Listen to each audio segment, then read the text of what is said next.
Yesterday we introduced the concept of momentum. We defined it in two ways. One was the everyday understanding of momentum, and the other one was the technical or the real definition of momentum. Give me one or the other. I don't care which one. Tell me one of the definitions or the other. Now, what's one of them? Yeah, that's the way we understand it, right? That's the way we kind of get a feel for what momentum is, how hard it is to stop something. We can define it the other way, which is, by the way, the product of mass and velocity. But I think when we hear how hard it is to stop something, I think that makes more sense to us than the product of mass and velocity. The reason we define it as the product of mass and velocity is because it's mass and velocity that makes something hard to stop. Now, we take that definition, and we can turn it into an equation. P is equal to m times v. M stands for mass, v stands for velocity. Good, not speed, but velocity. What are the units that we're going to use for mass here? Yep, kilograms. A lot of times we may have to convert from grams to kilograms. We did one of those conversions yesterday. Every once in a while, we may have to do a different conversion. Maybe something like milligrams to kilograms. How do we do that? How would we do milligrams to kilograms? I'll tell you what. Let's say we have 100 milligrams. I know how to convert milligrams to grams. I divide by 1,000.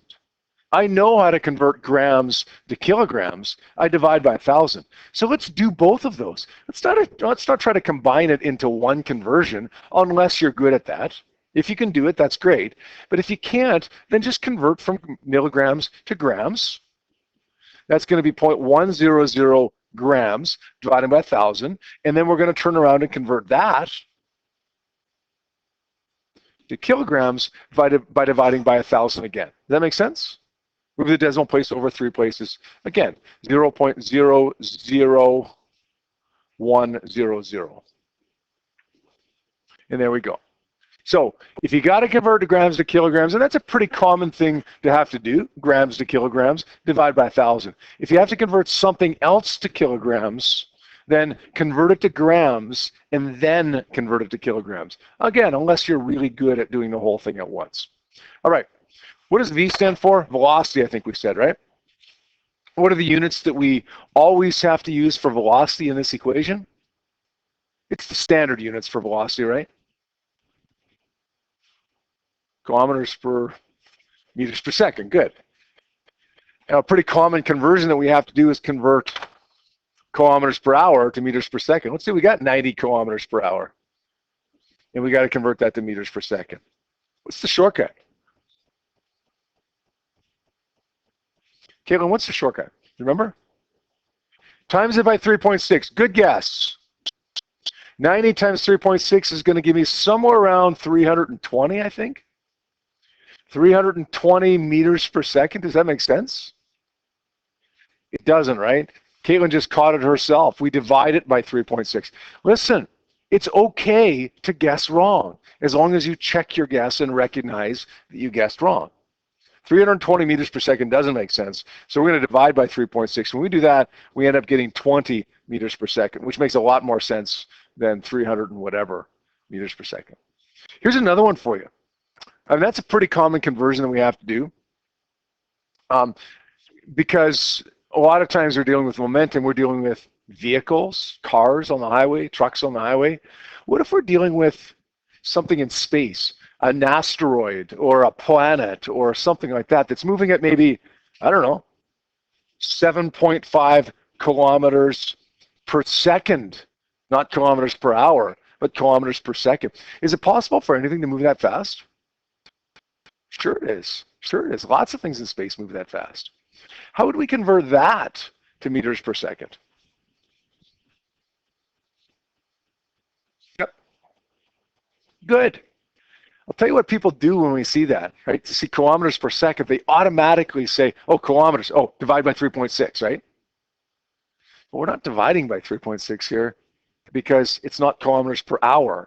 It's kilometers per second. All we got to do here is convert kilometers to meters. So it's going to be times by 1,000 or 7,500 meters per second. Does that make sense? All right, we don't see that very often. I have seen that, something like that. Just be aware. Just because you see kilometers or a set of units that we often do see, it doesn't mean it's the exact same thing as the last time we saw. All right, what are the units for momentum? If we use kilograms and we use meters per second, then the units for momentum would be, yep, Mac? Good, kilograms times meters per second. Momentum's a vector, right? Because it's the product of a scalar and a vector. When you multiply mass times velocity, you get a vector. Let's distinguish now momentum versus inertia. Momentum depends upon mass and velocity. Inertia depends upon, Jonathan? Just mass. So is it possible for an object to have both momentum and inertia? Yes. Yes, it is. Is it possible for an object to have just momentum and no inertia? No, because if you have mass, you got to have mass to have momentum, and if you have mass, you have inertia as well, right? Is it possible for an object to have just inertia and no momentum? Christian? Yes. An object at rest has inertia because it, depending upon its mass, can be difficult to change its current state of motion, but it doesn't have momentum if it's not moving. All right. We had a couple questions for homework last night, page 451. Both of them, I think, were relatively straightforward. Nothing's ever easy, right? I don't want to say these questions were easy, but relatively straightforward compared to some of the other stuff that we see. Any issues with either question 1 or question 2? If something was going to lead us astray in question 1, what do you think it might be? Yeah. Okay, the two different masses. Yeah, I never actually noticed that. That's not what I was thinking, but absolutely that could lead us astray. I was looking at the direction here, right? The direction. When we're finding momentum, it's m times v, and the mass here would be 600 kilograms. You're right, Dom. We got to be careful to make it 600 kilograms. The velocity is 11.5 at 60 degrees north of east. We multiply those two numbers together. What are we going to get for the momentum? It works out to be 6.9 times 10 to the 3 at the same angle. Why is the momentum at the same angle as the velocity? When you look at two variables in an equation, both vectors, they have to be in the same direction, right? Remember last year in Physics 20? If the displacement was to the right, the velocity was to the right. If the displacement was at 12 degrees south of west, the velocity would be 12 degrees south of west. Same thing applies here, right? 60 degrees north of east, 60 degrees north of east. How about question 2? No problems there? Had to rearrange that one, right? Okay with that? Good.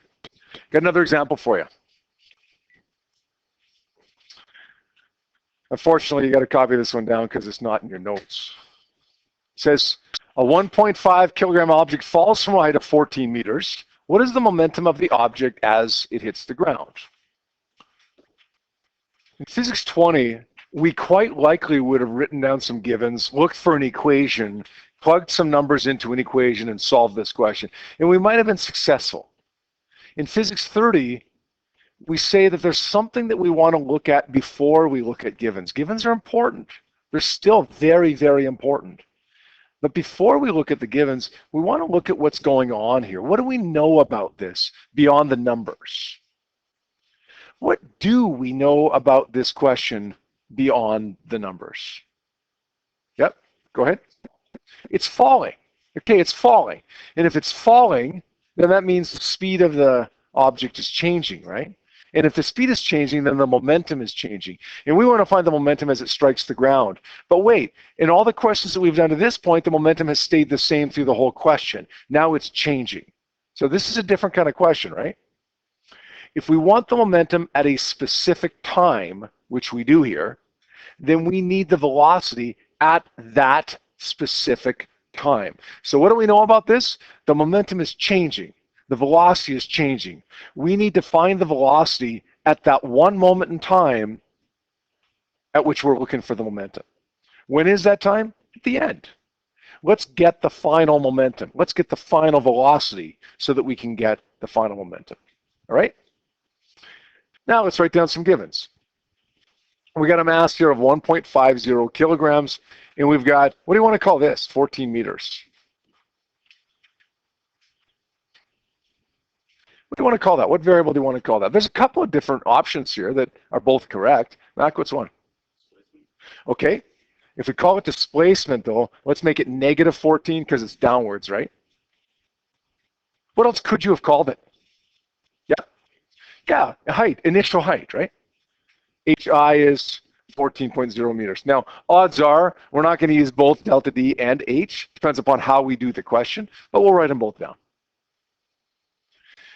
We want to find the momentum. I'm going to call it PF, the final momentum.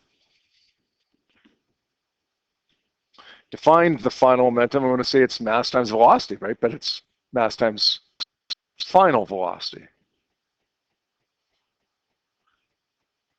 But we don't know what the final velocity is. We got to get it. Remember, it's not a constant velocity. It's not staying the same. It's the velocity at one specific instant in time. How might we go about solving that? There are two ways, by the way, that I can think of right now that allow me to find VF there. If you can think of one of them, I'll be happy. Jonathan? Sure. VF squared is equal to VI squared plus 2AD, one of those ones that you learned early on in Physics 20. It falls from a height. Let's assume that it's dropped, right? It's not thrown down. It's dropped from that height, so VI would be 0. VF is the square root of 2 times neg 9.81 times the displacement of neg 14. I think when we do that, we get 16 point something. 16.5735. There we go. There we go. The velocity is changing, but that's okay because we just found the one that we need. 1.50 times 16.5735.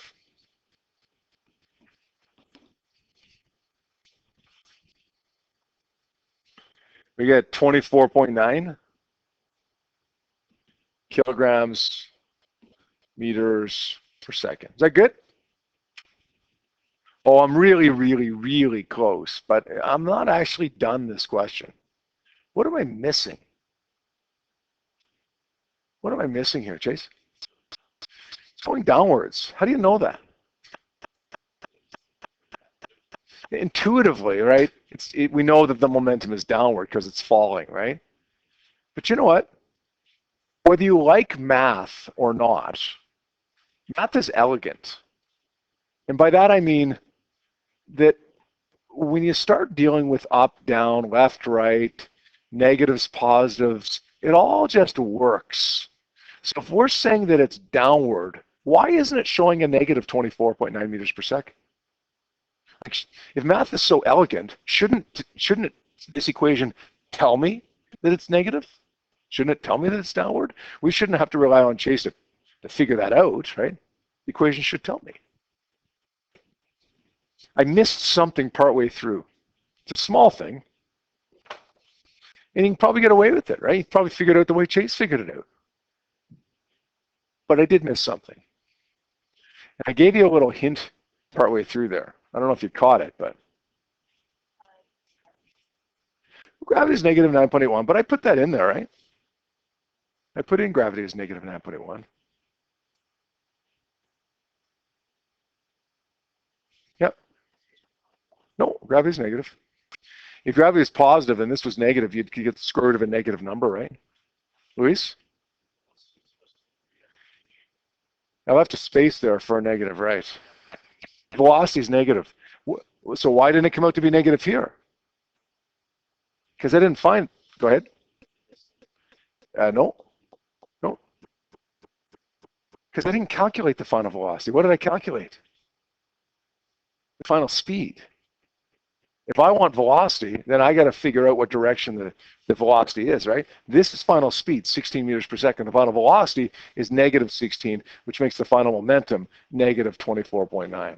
Or you could just do what Chase did and said the momentum is 24.9 down. A lot of times on exams, you're not even asked for the direction. It just says, what's the magnitude of the momentum? If I say, what's the magnitude of the momentum, what's the answer? 24.9. You don't need a direction then, right? Is that okay? Let's take a look at a practice multiple choice question. First multiple choice question of the year. Because the batter hits a fly ball, the .130 kilogram baseball moves at a rate of 20 meters per second at a point where it's 5 meters above the ground. What's the magnitude of the momentum of the baseball the instant before it reaches the ground? I would like you to take about 90 seconds, each of you individually, to try to answer that question now. Then we'll take a look at it as a group. I love this question. Second day of class, we're seeing a question that really illustrates why we have to look at what we've got. Not what are my givens, but what we've got.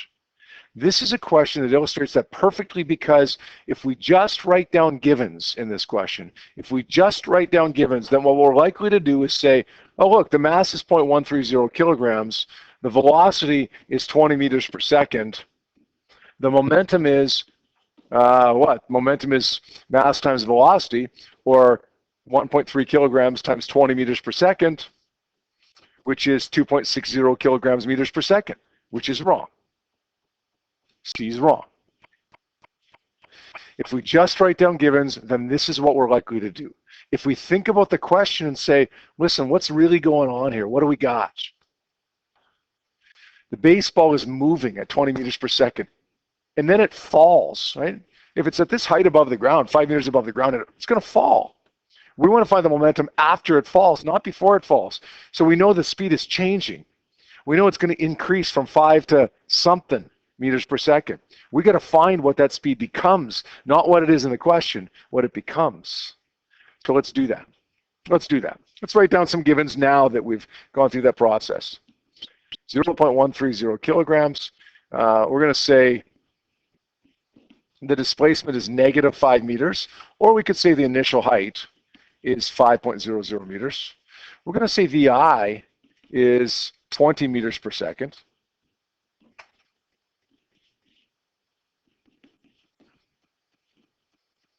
Final momentum is m times v. Notice what I did here. I didn't say v with the arrow over it. I said v without the arrow over it. I don't know which way it's going. I don't know what the direction of the momentum is, or the direction of the velocity is. I just know the speed. It's 20. We're going to find the final speed here. How are you going to do that?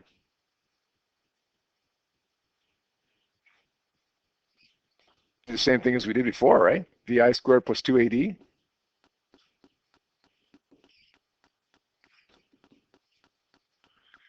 What's that going to be? 20 squared plus 2 times negative 9.81 times the displacement of negative 5. What's that equal? 22.318, thank you. Now that's the final speed, right? That's the final speed, but that's okay because we're just looking for the magnitude of the momentum. We're going to say 0.130 kilograms times 22.318. That gives me 2.90. Is that good? Almost the same questions we just did, right? Except we had an initial speed here. Anybody have another way to find final speed, final velocity, final speed? There's a hint on the board right now. We have given to us d is -5 or hi is 5. You guys remember this from Physics 20? Remember that? We start off with potential energy and kinetic energy because it's moving. We end up with kinetic energy. It's like those roller coaster questions, right? We saw a whole bunch of times last year. Cancel out the mass.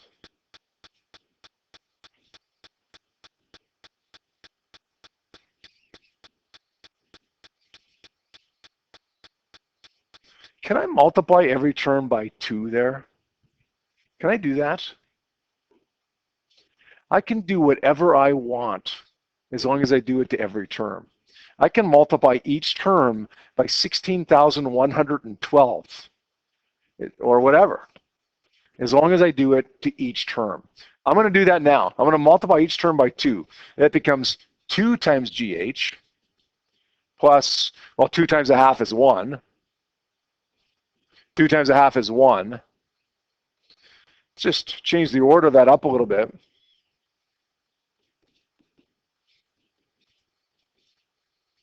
Does that look familiar? Vf squared is equal to Vi squared plus 2gh. What's g? The acceleration, what's h? It doesn't matter which way you do it, right? It ends up being the exact same thing, whether you do it this way or this way. Okay? 2.90. How many people got that? Good. Good.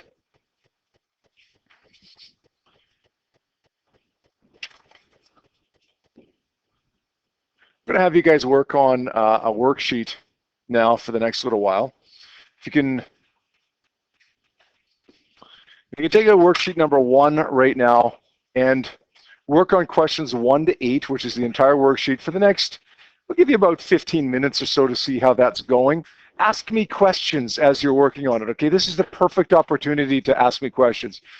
As you're doing it, remember a few things. Okay, remember, number 1, we got to be in kilograms. We got to be in meters per second. Number 2, we're not just looking at givens, although that's important. We're also looking at what we have, what's going on in the question. And again, if you're struggling with anything, just ask me questions. All right, let's get going on it. Got another question that I want to take a look at right now. This one's on page 452 of your textbook. It says, an object has a constant momentum. Hey, this is good. I like that word constant, not changing, right? It doesn't look like it's one of those questions where it's accelerating downwards and we have to find the velocity at the end of it and plug it into m times v. Looks easier so far. Determine the momentum of the object if its mass decreases to 1/3 of its original value, and an applied force causes the speed to increase by a factor of 4. Wait a second. We want to find the momentum of an object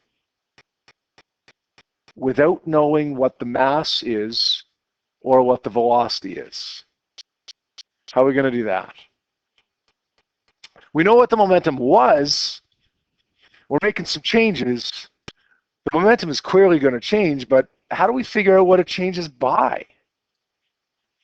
We're going to use a technique for this question and for other questions like this where we change the value of variables without knowing what the original values were. Technique is called variable value changing. And it amounts to this. You've got to find an equation that's relevant to the problem. What's the equation that's clearly relevant to this problem? We want to find the momentum of an object. What's the equation that's relevant? You don't have to know how to use it right now. What's the equation that's relevant to finding the momentum of an object? Good. E is equal to m times v, right? Right? That's not rocket science. We only learned one equation for momentum, and clearly this is a momentum question, so we're going to use that equation. Now, how can we find that momentum when we don't know what m is and we don't know what v is? That's where this variable value changing technique comes into play here. We're going to say the original momentum, PO, the original momentum, is equal to m times v, the equation, but it's also equal to this value that was given to me as my original momentum, 2.45 times 10 to the 2, or 245. So this is what we start off as. I haven't done anything yet, really, except write down what the question and my data sheet tell me. I know that the momentum is 245. They tell me that in the first sentence. And I know that P equals mv, my equation sheet tells me that. Now I've got to do something with this, though. Now I've got to think myself. That's my original momentum. My new momentum, this is what I want to find, right? My new momentum is equal to what? Now, listen carefully to what I'm about to say. When I told you the equation for momentum is m times v, I lied a little bit. The equation for momentum is not m times v. The equation for velocity is not d over t. The equation for momentum is mass times velocity. The equation for velocity is displacement over time. We represent that equation usually by saying m times v or d over t. But we could, if we called mass p and velocity q, then momentum would be p times q, right? You could do that. It wouldn't make much sense, but you could do it, right? These are symbols. M times v are symbols. The equation is mass times velocity. The symbols that we use are m times v. The equation in my new momentum is still mass times velocity, but the symbols are going to change. The symbol for mass is no longer m. Anybody want to take a stab at what it's going to be? The symbol for mass is now 1/3 m. You get it? We called mass m before. Now we're calling the new mass 1/3 m. We can call it whatever we want. It's convenient to call it 1/3 m, just as it was convenient to call it m. Mass times velocity, still velocity. But what's the velocity? What's the symbol for the velocity that we're going to use now? It's not v, 4v. Now let's factor those numbers out. 1/3 times 4 is 4/3. M times v. Oh, look at that. Lo and behold, look.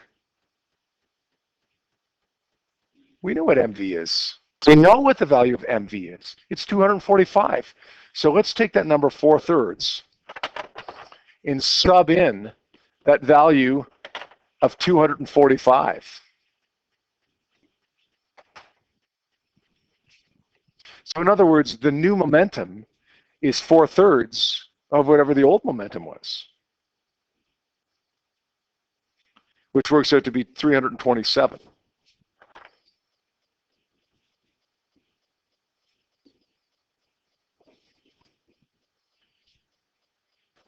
We didn't know what the mass was, we didn't know what the velocity was, but we know what it changed by.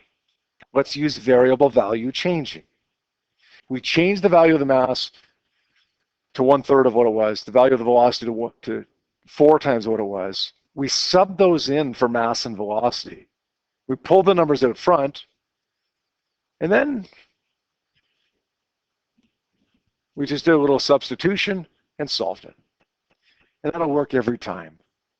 We don't have to panic when we get a question like this where we're trying to solve for something without knowing what the variables that go into it are. If we know what they change by, we're good. We're good to go. Does that make some sense?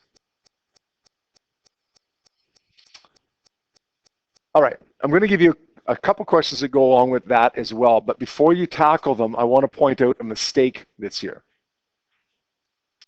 Let's read the last sentence of question number 1 here.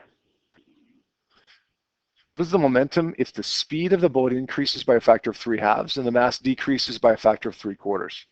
The mass will become what here? If the mass was m, the mass now becomes, if the speed was v, the speed now becomes what? Okay, speed is speed, right? But if its symbol was v, the new symbol will be what? Yeah, 3/2 v. Right? Does that make sense? If the symbol for mass was m, what's the symbol for mass going to be now after we make the changes to it? decreased by a factor of 3/4. Chase? Nope. Nope. 1/4. We decreased it by 3/4. What does it become? 1/4, right? Now, the answer that they give us down here reflects the mistake of using the 3/4 value. We need to use the 1/4 value. When we do that, I think the answer that we end up getting is 309 there, the correct answer. Somewhere in that range anyways, okay? So, tackle those two questions in addition to the worksheet that you were working on a few minutes ago. See how it goes.